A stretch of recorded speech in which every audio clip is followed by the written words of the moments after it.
Okay, hi. So in this video I will share some thoughts on why we are selling our beloved Ford Transit all-wheel drive camper van. And I'm going to go through a few of our pain points with the van as well as what we really do love about it. But since it would be a tremendous amount of shame to not have the means to overland travel in some capacity, except for my motorbike, my KTM 500, and I will reveal our next project and what that will hopefully look like. So let's get to it. Okay, so first, what we really love about this van is obviously the large interior living space and the living indoor area and the extremely high advantage of getting out of bad weather, which we experience quite a bit of here in Sweden.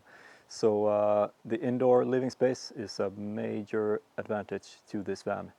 And besides that, there's also the all-wheel drive capability and the added capability when it comes to traveling on bad roads and not necessarily off-road, but on bad gravel roads and forest tracks, which is the lift kit from Van Compass paired with the BF Goodrich All-Terrain KO2 tires. So those two parts make an enormous amount of difference when it comes to capability with traveling on bad roads and bad surfaces. So that's something I really like about it as well. And other stuff I really like about it is the large storage capacity when it comes to camping gear, the ability to bring our bicycles along and stand-up paddle boards and all the other type of equipment you can possibly need when traveling. But also along with the interior organization space with the cupboards and drawers and large storage space that obviously fits everything we need in utensils, plates, mugs for coffee and tea, and obviously our supplies, food and things like that we do need on the road.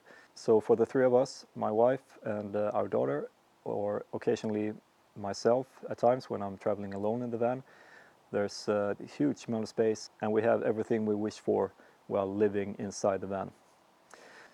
But when it comes to the things I don't really like and appreciate all too much with the van is largely due to its size. It's quite high, it's almost 3 meters high with a roof rack attached, and compared to a normal car, a SUV or a pickup truck, the wheelbase is very long and the total length of the vehicle is 6 meters. So all that combined, when traveling on the most common gravel roads and dirt tracks that we have in Sweden and smaller bad roads, I have experienced some hesitation when it comes to exploring roads that might not work, because it's a huge hassle to turn this thing around when you come to a dead end on a forest track or a forest road. So when it comes to that, there's the limitation of what I would like to explore but will be somewhat hesitant to do because of the size of this van. And that leads to that I might miss out on some of the really beautiful places that might be on the end of these roads. So that's a disadvantage, especially when it comes to how our travel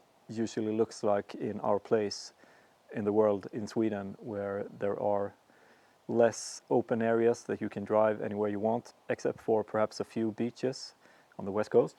But the main types of roads we have here are forests besides, and can be very overgrown and tight. So when pushing through with this 6 meter long and 3 meters high vehicle, it does have some limitations. So that's the major disadvantage to this van in my opinion.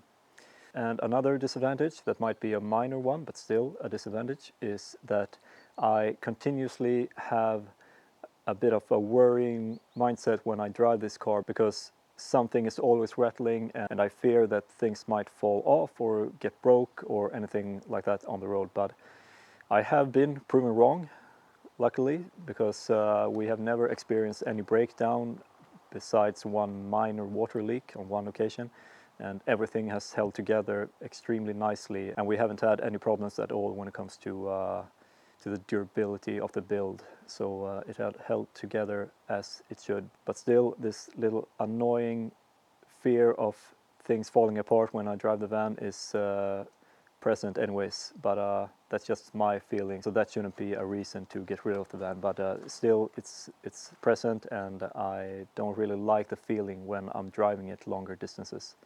But still, it has held up, so nothing to really worry about anyways.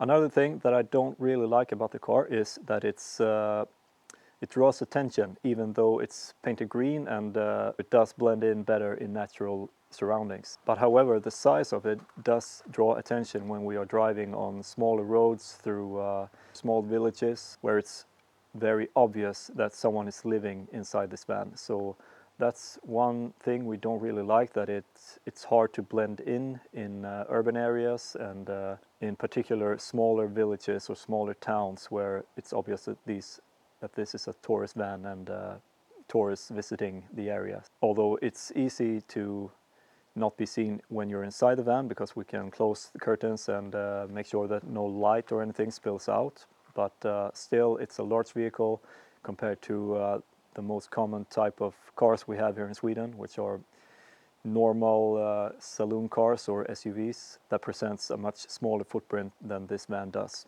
So that's also a drawback for the van, in my opinion. But of course, this might not be an issue at all if you are surrounded by larger vehicles of this type, or large pickup trucks or something like that in your particular area or country. But for us, it's quite an eye-catcher in both positive and negative ways. When traveling, we have always gained positive comments about the van and met a lot of friendly people who are very curious about the build and the van itself. So that's a great opportunity to meet locals. But on some occasions, that kind of attention is not always what we wish for. So that's one of the reasons why we are choosing to get rid of the van. And all these things combined, along with the obvious economic drawback of having a vehicle that sits on the driveway most of the time and almost only gets used while traveling or on weekends when we are out with the van. So that's why we have decided to sell the van and instead focus on a new, very excited project that I will show you right now. So this Nissan Navara MP300 has been my daily driving vehicle for about 6 months. And since we're selling the van, I will rebuild this to an overland vehicle with daily driving capabilities. And what I have in mind is a Alucab canopy camper for the bed here, in order to have some interior living space in bad weather, but still having the fresh air and the feeling of living in a tent or a rooftop tent while the pop top is open. And that's also one thing that I didn't really like about the van, was sleeping enclosed in a metal box like the van was, with no fresh air from the outside or not being in touch with the environment or the elements. I always really loved sleeping in the rooftop tent of my previous Land Rover Defender 110, and this will be sort of a hybrid between the van and a normal rooftop tent. So that would be an exciting build, and as soon as we have sold the van, I will purchase the canopy camper and start the build. And of course, I will add a few nice bits and pieces to the car itself to make it more overland capable in particular. Not necessarily off-road capable, because it's plenty capable with the current mud terrain tires and the factory installed diff lock and low transfer case.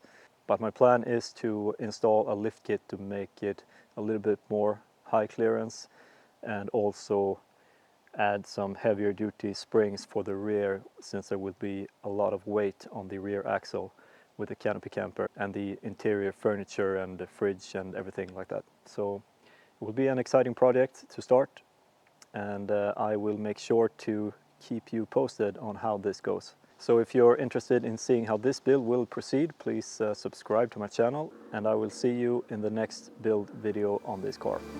That's it for now. Thanks a lot.